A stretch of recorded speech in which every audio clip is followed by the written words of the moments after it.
How y'all doing? And welcome back to part two, caring for elderly parents. My volume, I'm hearing some background noise. I'm just going to reduce it a little bit. Gotta look at my screen. There we go. Hopefully, that won't give us too much feedback. In part one, you were able to see me share the you were able to see me process the feelings and the practicality of what it's like to have an aging parent and what my sisters and I do and how that has affected us and some of the areas that are touchy and just the feelings of gratitude and having that spiritual foundation to really help you get through the tough parts of life as it relates to having an aging parent and caring for them. This video is going to be about practical tips. I called both of my sisters, which is actually one of the tips that I'm going to start with on FaceTime. And we actually, I said, do you have one specifically that resonates with you? And of course, they each did. So I'm going to go in birth order and give you practical tips from their perspective as well as mine. So, first up is K1. And her quote, which I love, is shared labor is better labor. There's another way of saying that many hands make light work. This is not an endeavor that you need to do by yourself. For my um, fellow, I can do it, I can handle it, I don't need anybody's help. For those siblings out there, I'm here to tell you, you do. No matter what you think you can do, there's always going to be a circumstance or a situation that you've never seen before that's going to require you to have resources. These can be family, friends, and siblings, presuming that you all are able to agree. And even if you can't agree, you still need what is called a community. And I'm so thankful that um, my older sister, Dr. Mayfield, another Dr. Mayfield, is is starting with that because it's so appropriate. One of the examples I put in my notes is that shared labor comes from people who share in the priority and in the work and care needed for your parent. So identifying who those folks are will be helpful.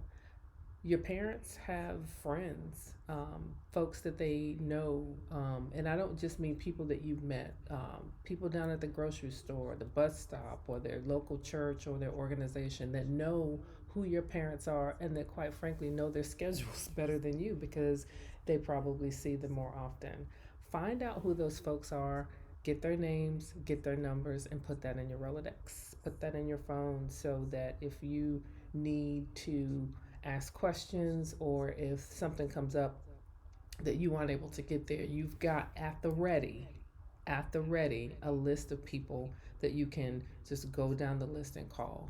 My sisters and I have that list, and again, I can't say thank you enough. Oh my gosh, I can't say thank you enough for the security neighbor. She knows who she is, and the neighbor that watches over, my mom and her comings and goings. It definitely takes a load off. So shared labor is good later. Thank you, K1, for that. Since I'm K2, I'm going to share my tip, which is build systems that help you communicate. I learned this actually with my father when he was ill, hospitalized, and it was very apparent that we had to step in and just help manage a lot of the things that, their pride that he didn't want to relinquish. He didn't have a choice at some point. And so we built systems. And because I was the child on deck at that moment, I started building systems. The first one was a Gmail account. I created a Gmail account that my sisters and I all have access to.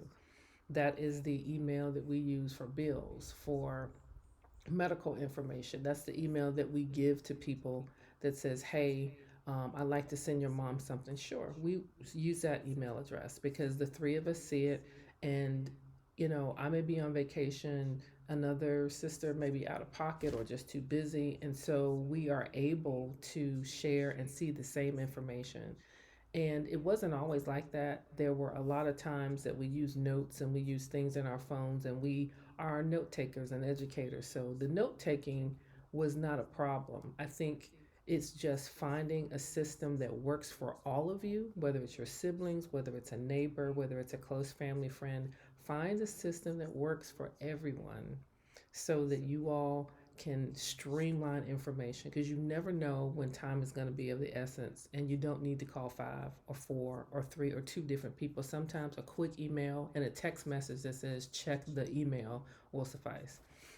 So that's my one.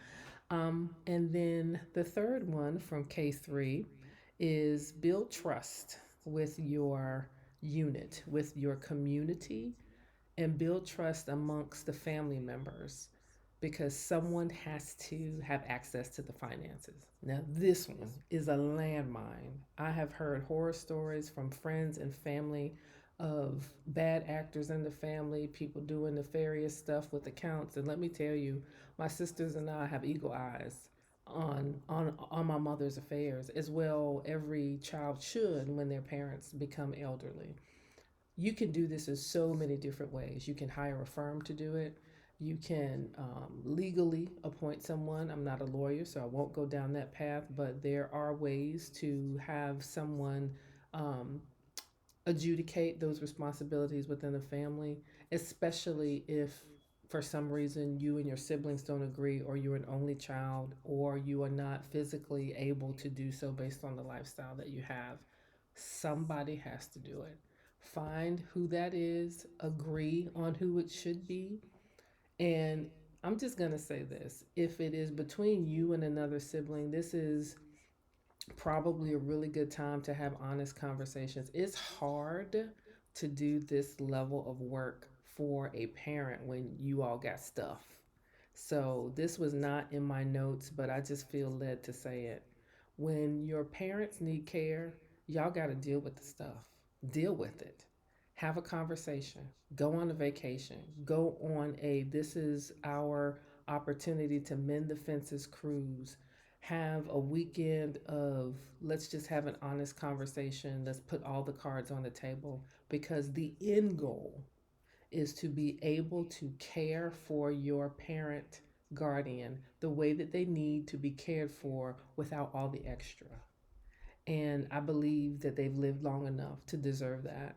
I believe that it'll be less stress on you if you can come to some agreement, and don't be afraid to have an outside party if both of you or whomever can agree to have those conversations. But when it comes down to building that trust, you got to have it if you're going to be able to manage the finances and all the other details of your loved one. So those are, I would say, our top three. And underneath each one of those categories, and I'm going to repeat them: shared labor, building systems for communication, and managing the finances. There's trees and arms and legs and branches and roots that can flow from each one of those headers for all of the things that can happen, all of the nuances about insurance and care and things like that. What we want, and I can speak for my sisters, what we want to impart in this video, part two, is to not wait until something happens. If you know that things are touchy, have a conversation and say, hey, parents are getting older. What are you thinking? You'll be surprised at what your sibling, cousin, or family member is thinking about the care for your parent, because you won't know unless you talk about it. So, this is what we're doing, this is what we have done. And one thing that I do love about us is that us being my sisters and my mama is that we are helping her with technology. So, there are other systems that we use to protect her: cameras, sensors, and I'm just putting it out here because if there are bad actors out there, I'm just saying we've got systems in place. I'll leave that there. On a different note, there's information out there. There's people that have other systems. Again, I did a call to action in the first video, part one. I'm going to do the same thing in part two. What systems do you use? There's so many different ways based on family dynamics, based on geography, based on your skill level. You know, some folks may not want to mess with email. Some people like text messages. Some people do those beloved text threads. I'm gonna leave that alone. My sisters and I, we actually do have a text thread, just the three of us. But by and large, when it comes to documenting and recording, what is happening, good and, when there's some challenges, we each have our own system, and we say, I'm going to write this down and I'm going to put it in notes, or I'll say, I'm going to text you this and take a picture of it and I'll share it. We each have our own nuance of how we do the three things that I mentioned: the shared labor, the communication, and the finances, and we do it based on who we are. I don't require either of my sisters to do a massive spreadsheet on anything. Spreadsheets are my thing, but we come up with ways where we can get access to, that we can share and provide them access to answer questions and have information. Um, I think that I'm just going to leave that there and just kind of let you digest it. I'm thinking about how much more to share, because, my goodness, elder care is, I could talk for hours, days, and weeks about what the benefits are, the opportunities, because it's so nested and it's so sensitive, and it is so it pulls not just at the heartstrings, but it reminds us that we all have an expiration date, and the care that we give our parents and how we want to honor them as they spend their golden years is very important. It's important to me, and I'm not going to be all spiritual on you, but the word of God says, train up a child in the way that they should go, and the word of God won't depart from them. And I'm so thankful that my parents did that. We each have our own foundation in that. I believe that our parents are proud that we are able to come together on one accord for the ultimate goal, which is to make sure that our mother is cared for, protected, that she is seen, heard, able to have a healthful life, and that if she needs anything, she knows that she can reach out to each one of us.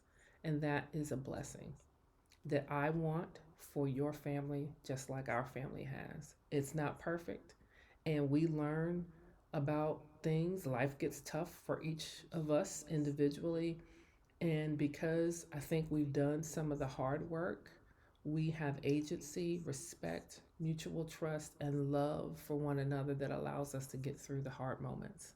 And as I said earlier, that's what I want for you and your family as well. The notes and some of the best practices and things to execute are in the description. And again, if you have some to add, please add it. Let's share it. Let's not have everybody have to struggle. We stumbled upon this over 10 years ago when my mom had a major health event, and we were like, we learned so much. We need to share this, and we really haven't had a chance to do it. And so I felt led to do it this way. And I believe that this is going to be the first of many opportunities that myself and my sisters are going to be able to help others just kind of do this and do it in a way that is beautiful and that honors our family. All right. That is it with part two. Thank you for joining me. I have to look at my computer screen because I had some notes and stuff up. But thank you for listening, and I look forward to your comments. I want to learn from you too. All right. Y'all have a wonderful, wonderful evening. Bye.